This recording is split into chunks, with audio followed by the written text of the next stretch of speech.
Um é pouco, 2 é bom e 3 é demais.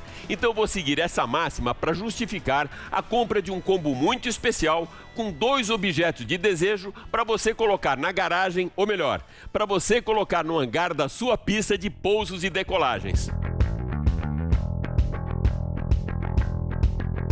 A Porsche e a Embraer resolveram decolar juntas para uma experiência única no mercado de luxo, o Duet, formado pelo 911 Turbo S e pelo jato da aviação executiva Phenom 300e da fabricante brasileira de aeronaves. Voando baixo, Lewis Hamilton pode se igualar aos 7 títulos de Michael Schumacher nesse final de semana durante o GP da Turquia. E Nilson César analisa o comentário de Jason Button, que traz uma solução estratégica para quebrar essa sequência de vitórias do ex-campeão da Fórmula 1. Marcelo Matos, nosso craque do mercado automotivo, traz o balanço mensal da Anfave e da Fenabrave, e Henrique Pereira, engenheiro e consultor da Mecânica Online, apresenta um verdadeiro cardápio de itens que merecem a sua atenção durante a manutenção preventiva do seu veículo. O tricampeão da Corrida do Milhão da Stock Car, Thiago Camilo, é o nosso credencial VIP dessa semana e analisa suas chances para conquistar o seu primeiro título da categoria nessa temporada.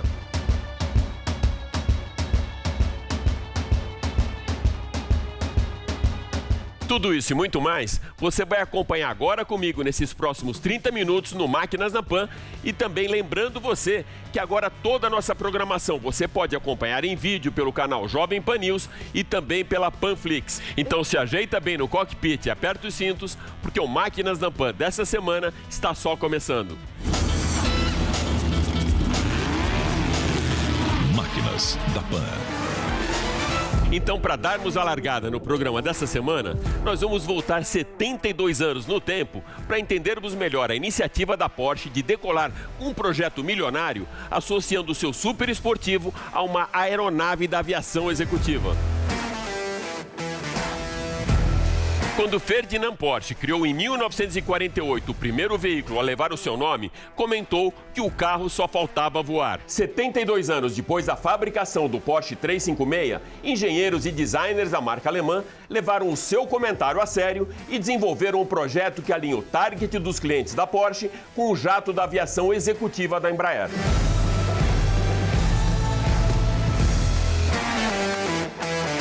A parceria da Porsche com a fabricante brasileira de aeronaves promete muita exclusividade para um grupo bem restrito que adquirir esse combo de luxo e com previsão de entrega para o início do próximo ano. Um dueto para 10 clientes que precisarão comprar essas edições limitadas do Embraer Phenom 300e e do Porsche 911 Turbo S de forma conjunta. O conceito de design inclui uma pintura feita totalmente à mão, nas cores prata e cinza metálico, com faixas em cromo brilhante e azul. O logotipo Duet foi concebido e desenhado com base nessa parceria, unindo o conceito da asa de um avião com a do aerofólio traseiro do icônico 911. O objetivo das duas marcas é o mesmo: entregar exclusividade e customização de acordo com o desejo pessoal de cada comprador, aliando a paixão pelos jatos com a esportividade do carro alemão. A riqueza de detalhes é realmente impressionante. Até mesmo o registro da aeronave pode ser encontrado tanto na parte inferior da asa traseira do Porsche 911 como na sua chave. Ao abrir a porta, uma sinalização na soleira remete à inscrição nas asas dos aviões e dá as boas-vindas ao piloto no cockpit, No Step, iluminado em vermelho. No relógio digital acima do console, a indicação do horizonte artificial no mostrador alinha o piloto à navegação com instrumentos da aviação. A mais nova geração do 911 Turbo S é mais potente, dinâmica e confortável que as versões anteriores. O motor de 3,8 litros entrega 650 cavalos de potência e muita versatilidade para a condução do super esportivo, tanto nas ruas como em pistas de corrida. Voando um pouco mais alto, o Embraer Phenom 300e é um dos mais bem-sucedidos jatos comerciais fabricados nos últimos 10 anos. A versão 2020 dessa aeronave atinge a velocidade de 988 km por hora, tem autonomia de 3.700 km e capacidade, dependendo da configuração, de 5 a 10 passageiros. Para finalizar, uma assinatura certifica toda essa exclusividade do 911 Turbo S. Como em uma peça de colecionador, uma inscrição no console do Porsche indica a quantidade limitada de unidades fabricadas e, no caso desta aqui, One of 10, ou seja, um de 10 veículos produzidos com identidade única. Esse é o conceito desse exclusivo Duet. Para alguns, apenas um sonho de consumo. Para outros, 2 naves no valor de 59 milhões de reais para serem estacionadas lado a lado no hangar de 10 clientes tão exclusivos quanto essas joias raras. Depois desse combo de luxo que alia uma super máquina, um jato executivo, nós vamos acelerar agora na Fórmula 1 com outra parceria de sucesso, Lewis Hamilton e a equipe Mercedes. Nesse final de semana, Lewis Hamilton pode se tornar o maior piloto de todos os tempos se conquistar o heptacampeonato na Turquia. Em 2020, o rolo compressor inglês, juntamente com a equipe Mercedes, já esmagou muitos recordes e alcançou números inimagináveis na Fórmula 1. Além do maior número de vitórias na categoria, tem no seu currículo o maior número de pole positions, voltas mais rápidas, pódios e agora, nesse final de semana, pode conquistar também o título com 3 provas de antecipação para se igualar a Michael Schumacher, que ao longo da carreira conquistou 7 vezes o Mundial de Pilotos. Para isso, o inglês só precisa de uma segunda colocação para não depender do resultado do seu companheiro de equipe, que mesmo com uma vitória no GP da Turquia, ainda colocará o título desse ano na mão do inglês, desde que Bottas não crave a volta mais rápida da corrida. Com 9 vitórias em 13 corridas disputadas até o momento, a supremacia de Hamilton cria um abismo de diferença, não só para os pilotos de outras equipes, como também para o seu companheiro de equipe, Valtteri Bottas. Foi analisando esse cenário atual da Fórmula 1 que o campeão mundial de 2009, Jenson Button, se manifestou, comentando que a única maneira de parar Hamilton seria colocar um piloto à sua altura na equipe Mercedes. Button é muito bem credenciado para essa avaliação. Os 2 ingleses foram companheiros de equipe correndo pela McLaren de 2010 a 2012. Em 2011, Button terminou o campeonato à frente de Lewis Hamilton. A preocupação maior de Jenson Button é que essa corrida pelos números e recordes possa impactar diretamente no interesse do público pela Fórmula 1, que há algum tempo não vê uma disputa direta pelo título. Button vai além e provoca a nossa paixão pela competição de alto nível quando propõe até mesmo o nome de um piloto mais agressivo para dividir o boxe com o ex-campeão, Max Verstappen. O campeão de 2009 acredita que o holandês seria o único nesse momento a não se submeter à incômoda posição de segundo piloto e com muita garra, velocidade e agressividade na pista, teria como brigar de igual para igual com o maior vencedor de todos os tempos. E Jenson Button completa: caso isso não aconteça, só podemos esperar mesmo que Lewis Hamilton continue vencendo corridas, campeonatos e quebrando recordes sem nenhum piloto à sua altura para desafiá-lo. Nilson, a declaração do Button sugere que, sem competitividade interna na equipe, o inglês tem essa supremacia e que, para mudar essa história, ele precisaria de um companheiro de equipe à sua altura. Você acha que se tivéssemos, ao invés de Valtteri Bottas, um cara como Max Verstappen, Charles Leclerc ou Daniel Ricciardo, o campeonato seria mais emocionante ou até mesmo com um resultado diferente? Meus amigos, olha, meu caro Alex Rufo, eu acho sim. Que o Hamilton, ele não tem um piloto para brigar com ele na mesma equipe. Mas mesmo que ele tivesse o Verstappen, o Leclerc na mesma equipe, ele seria campeão do mundo do mesmo jeito. Utopicamente, se você tiver carros iguais, o Hamilton, ele é um cara 1 segundo superior aos demais, sabe? É a mesma coisa que o Ayrton na época, sabe? Ele é diferente, um cara superior aos demais. Então não é o companheiro de equipe que facilita a vida do Hamilton, não. É que ele é bom pra caramba, sabe? Ele é top 3 no mundo, na história da Fórmula 1. Primeiro Senna, segundo Schumacher e depois Lewis Hamilton. É isso que eu penso. Claro que o Bottas é um companheiro que não é do mesmo nível do Verstappen e nem do Leclerc.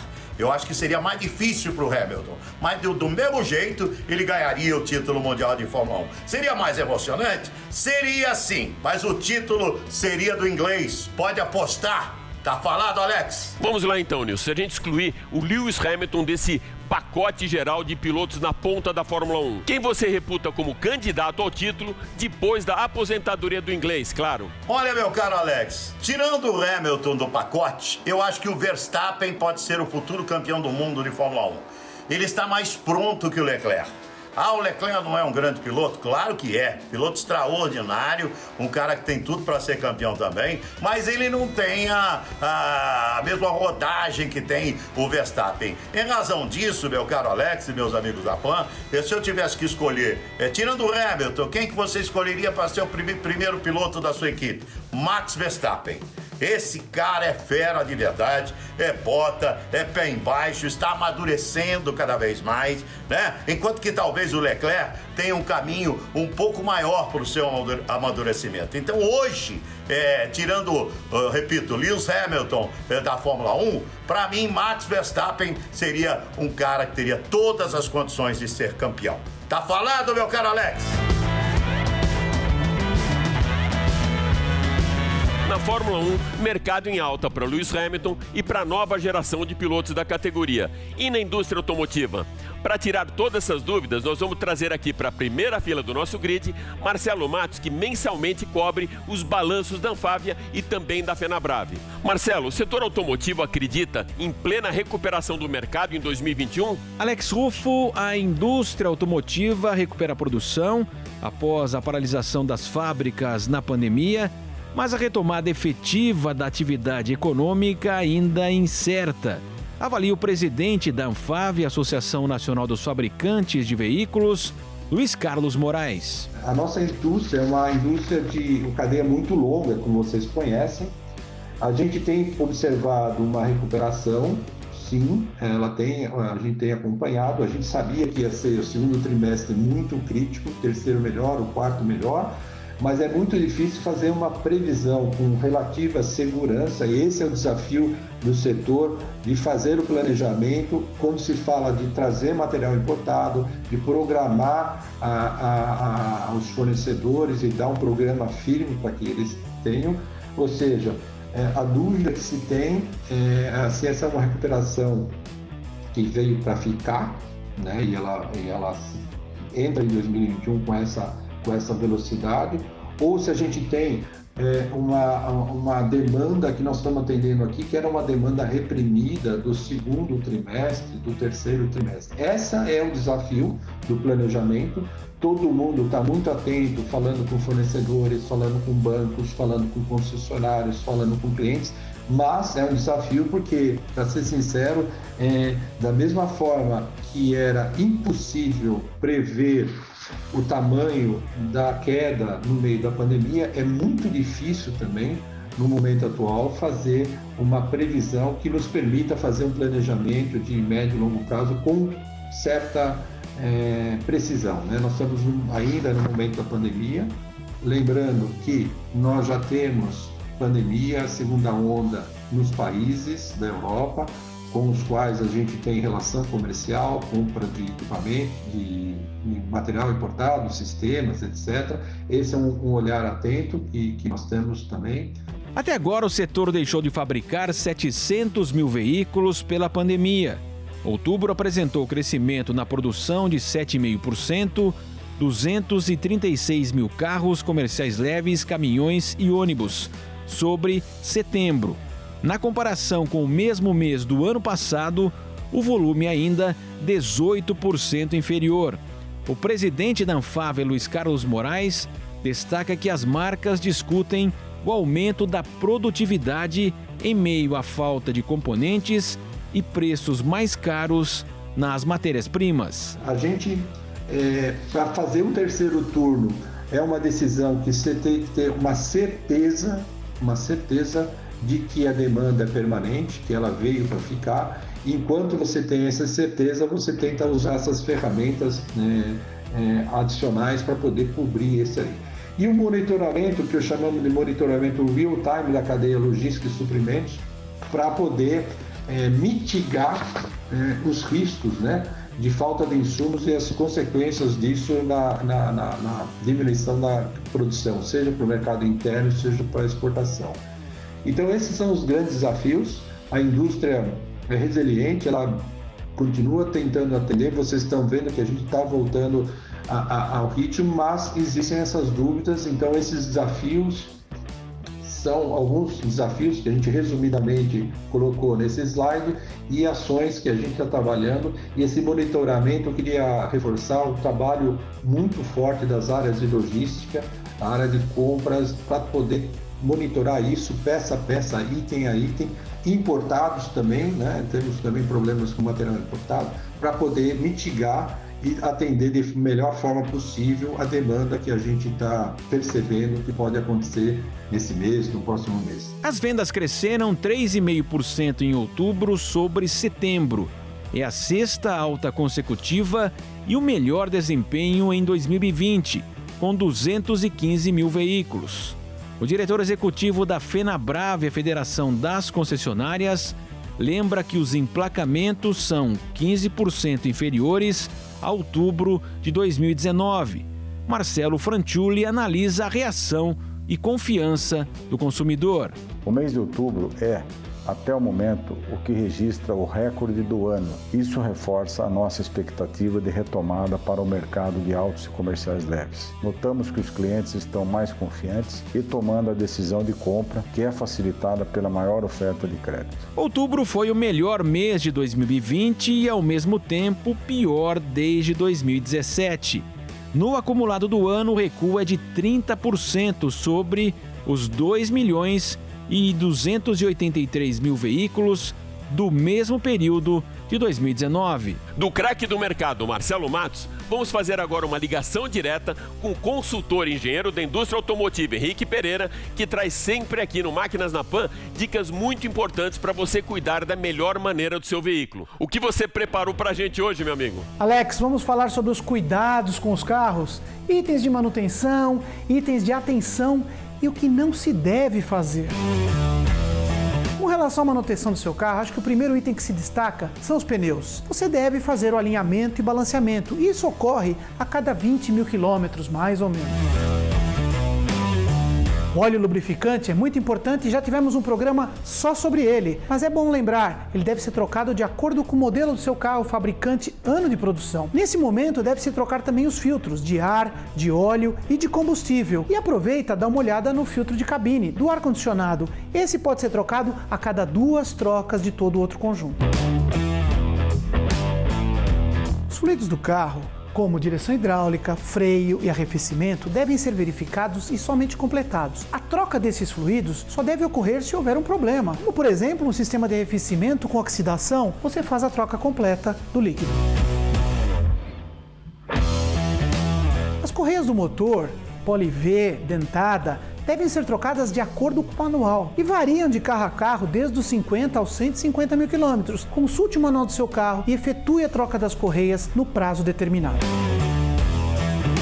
As velas de ignição seguem um padrão de manutenção e devem ser trocadas. Já os cabos de vela devem ser verificados quando da troca das velas, pois eles podem apresentar ressecamentos ou trinca, gerando fuga de corrente. Alguns itens eu chamaria de atenção e não efetivamente de manutenção, como a calibração dos pneus, por exemplo, importantíssimo para o consumo. Quando calibrar, não esquece de calibrar o step, porque você pode ter uma surpresa. Qualquer desgaste irregular do pneu, volante chacoalhando, puxando para um dos lados, ou mesmo o volante deslocado do sempre, indicam a necessidade de um balanceamento ou de um alinhamento. Os limpadores de para-brisa, só nos lembramos deles em dias de chuva, mas é interessante de vez em quando jogar uma água no vidro e ver se eles estão com a sua eficiência. Caso contrário, recomendamos a troca. A embreagem é o item de atenção. Pedal trepidando, alta, patinando. É o momento de levar no mecânico para fazer uma checagem desse sistema.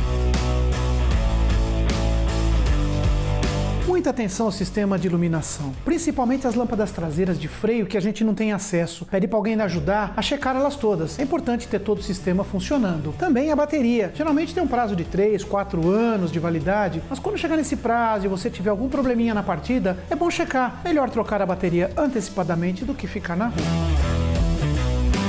Os freios se desgastam com a utilização, depende do quanto você usa eles, então você tem que tomar cuidado e estar pensando na substituição das pastilhas e às vezes até mesmo dos discos de freio. Da mesma forma, a suspensão depende muito do uso, do tipo de carro, mas a partir dos 80 mil, talvez você precise pensar na troca dos amortecedores e eventualmente molas e buchas.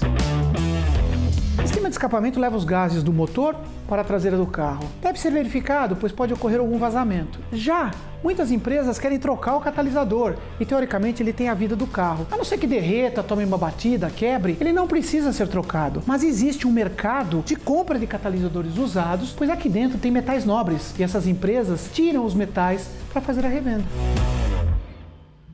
Nós falamos dos itens de manutenção, os itens de atenção e agora, o que a gente deve evitar? Limpeza de injetor. Você encosta na oficina e ele te oferece a limpeza. Não. Limpeza de injetor só se necessário, se o carro estiver falhando, tiver problemas de contaminação. Nos dias normal, no uso normal do carro, você não tem essa necessidade. Descarbonização do motor. Querem limpar o seu motor inteiro, passar produtos na válvula de aceleração, desmontar o motor e os pistões, só se o motor tiver muita quilometragem e realmente houver a necessidade de uma reforma desse motor. Lavagem de motor, lavagem do carro por baixo, principalmente com máquinas de alta pressão. Não faça isso, você vai criar mais problemas. Logicamente, se você esteve no barro, tem uma situação necessária, existem empresas especializadas nessas limpezas, mas não caia no conto de qualquer local para efetuar esse tipo de trabalho. A limpeza do ar-condicionado, ela pode ser necessária, mas não todas as vezes que você parar na concessionária ou numa oficina para fazer uma revisão e te oferecerem esse serviço e você resolve fazer. Só se tiver cheiro excessivo, mesmo depois da troca do filtro, tome cuidado com essa empurroterapia. E aditivos? Postos de gasolina hoje te vendem todos os tipos de aditivos. Mesmo em lojas, oficinas, tentam te empurrar. Não é necessário. O óleo tem aditivo próprio. A água do radiador já vem com seu aditivo. Não há a menor necessidade de se colocar mais aditivos em cima dos produtos que existem por aí. Se optar por aditivo, gasolina aditivada em postos de bandeira boa. Isso é recomendado. Depois de tudo que eu falei, eu insisto. O manual do seu carro tem todas as informações para cada componente, para cada troca. Seja ele impresso, ou no sistema do carro, ou por app, ou até no seu computador. Pesquise, veja as trocas, os prazos, as datas e a quilometragem. Espero que as nossas dicas tenham te ajudado a fazer a manutenção preventiva do seu carro, diagnosticar alguns problemas e até evitar alguma empurroterapia. Até o próximo programa. Um abraço! Para encerrarmos o programa dessa semana com chave de ouro, eu vou trazer agora para o nosso credencial VIP o tricampeão da Corrida do Milhão e atual líder da Stock Car, Thiago Camilo. Thiago, seja super bem-vindo ao Máquinas na Pan. Então já vamos começar acelerando. Na classificação para a etapa de Curitiba da Stock Car, 21 carros separados por apenas uma diferença de meio segundo, o que mostra uma competitividade jamais vista em uma categoria de motorsports. A que se deve esse equilíbrio tão grande da categoria? Oi Alex, tudo bem? Que prazer voltar a falar com você depois de um tempo. A gente que já esteve aí mais próximo, até na própria Stock Car. Mas enfim, respondendo a tua pergunta, a Stock Car nesse final de semana bateu mais um recorde de competitividade, né? Foram 23 carros dentro de 6 décimos de segundo. Então mostra que a categoria está cada vez mais competitiva. Eu acho que a marca da Stock Car sempre foi a competitividade, sempre foi o alto nível das equipes e dos pilotos. Então, o que torna essa competitividade ainda mais evidente, né? Esse ano nós tivemos a introdução do lastro de sucesso e também a troca dos carros. E eu acredito que isso tenha sido mais um dos fatores para cada vez mais a categoria estar equilibrada e estar, de certa forma, buscando dar ênfase à competitividade. A gente vê uma disputa muito grande entre as marcas, nós vimos isso na prova de Curitiba, né? Na prova de sábado, tanto na prova de sábado quanto na prova de domingo, apesar de ter vencido as duas, eu tive uma disputa muito intensa com o Guilherme Salas, que é um piloto Chevrolet, Então mostra que os carros estão aí cada vez mais equalizados e eu acredito que com o passar do tempo, as adaptações da categoria, os testes que estavam previstos, mas nós não conseguimos fazê-los por conta da pandemia, vai deixar a categoria ainda mais equilibrada e ainda mais competitiva, se é que existe espaço para isso. A gente vê aí um equilíbrio que a gente não vê em categoria quase que nenhuma do mundo. Thiago, com 3 troféus da Corrida do Milhão na prateleira, você é o maior vencedor da prova, que é a cereja do bolo da Stock Car, mas ainda fica faltando aí nessa prateleira o título para essa coleção ficar completa. Com as 2 vitórias de Curitiba, esse título já chegou mais perto, você concorda? Além disso, nesse ano, você ainda acumula o maior número de poles entre os pilotos, foram 4 nessa temporada e também o mais vitorioso, ocupando 3 vezes o lugar mais alto do pódio em 2020. Esse pode ser o ano da virada, Thiago, ano para tirar finalmente o lacre do tão esperado título, principalmente depois da etapa de Curitiba? Então, Alex, com certeza Curitiba foi uma corrida super especial, um final de semana super especial para nós, mas nós temos que manter o pé no chão, uma vez que, como eu falei na resposta anterior, né, a Stock Car é a categoria mais competitiva que tem. Para você estar disputando uma pole ou estar fora dos 10 primeiros do grid é um piscar de olhos. Então a gente vai trabalhar bastante, vai continuar focado no desenvolvimento do nosso equipamento. A gente tem conseguido isso do começo do ano até aqui. A equipe tem crescido bastante, a equipe tem evoluído em relação à performance.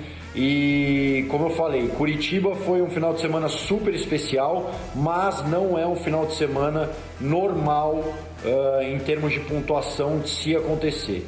A gente tem que pensar que ainda temos uma etapa super importante em Goiânia, né? Com 3 corridas, assim como Curitiba. Então são mais de 70, 80 pontos em jogo. E a gente tem uma pontuação dupla em Interlagos, né? Que vale 60 pontos a corrida. Então todas essas situações nos faz estar cada vez mais focado, com os pés no chão e buscando e trabalhando pelos resultados. O fato de ainda não ter um título, eu já disse isso inúmeras vezes, sem dúvida é algo que também me deixa um pouco apreensivo. Eu luto e trabalho bastante para isso, para concretizar esse objetivo, mas cada vez mais tenho me sentido preparado e pronto para conquistar esse título da Stock Car. A Corrida do Milhão, sem dúvida, é uma corrida super especial, é a prova mais importante que a gente tem no calendário da Stock Car, que tem todo o glamour envolvido, a premiação, mas com certeza ainda falta esse título na categoria e a gente está batalhando bastante para isso. A FIA já tentou algumas vezes implantar o grid invertido na Fórmula 1, mas com a resistência toda dos pilotos e também das equipes, essa iniciativa não foi para frente. Como você analisa, Thiago, o grid invertido na Stock Car? Eu acho que a Fórmula 1 ela tem um formato de competição um pouco diferente, tem uma disputa entre marcas, não tem uma igualdade dentro do campeonato, né? Os carros são muito distantes em relação à performance. A gente vê que a Mercedes vem dominando o ano aí de maneira absurda, com mais de 100 pontos de vantagem sobre a segunda equipe no campeonato. Então acho que fica um pouco difícil avaliar e comparar a inversão de grid para a Fórmula 1 e para a Stock Car. Mas eu confesso que já dentre esses anos de Stock Car, já vivenciei diversas mudanças de regulamento e essa de inversão de grid não é a que mais me desagrada, não. Eu acredito que de repente uma ou outra adaptação talvez fosse um pouco mais interessante, mas não acho que seja num todo como ruim o fato de inverter os grids e gerar ainda mais emoção na corrida 2. A liderança do campeonato traz também, literalmente, um peso a mais para a próxima etapa em Goiânia com o Lastro do Sucesso. Essa nova regulamentação é uma novidade para você ou para sua equipe? O fato do Lastro do Sucesso sendo líder do campeonato não é nenhuma novidade. A gente já teve dentro da equipe o César Ramos, que liderou o campeonato até a corrida de Curitiba, e ele já estava com esses 30 quilos no carro, então a gente sabe mais ou menos o que a gente vai precisar em Goiânia para conseguir ser competitivo em relação a diferentes tipos de setup, quando você está com o peso e sem o peso. E em outras ocasiões, assim como Curitiba, quando eu venci a corrida 2, depois da corrida de sábado, foram acrescidos 25 quilos no meu carro por conta da segunda posição no campeonato, e a gente conseguiu manter a performance da corrida de sábado e vencer. Então isso deixa a gente bem confiante, já que são só 5 quilos a mais em relação à prova de Curitiba, que a gente teve um desempenho excelente. É isso aí. Espero que você tenha curtido demais esse bate-papo bem descontraído com o atual líder da Stock Car, Thiago Camilo, e também que para você o Máquinas da Pan esteja sempre alinhado na primeira fila do grid das suas preferências. O Máquinas da Pan dessa semana fica por aqui, mas vale lembrar que você pode agora acompanhar toda a nossa programação em vídeo pela Panflix e também pelo canal Jovem Pan News. Super obrigado pela sua audiência e até a próxima. Valeu!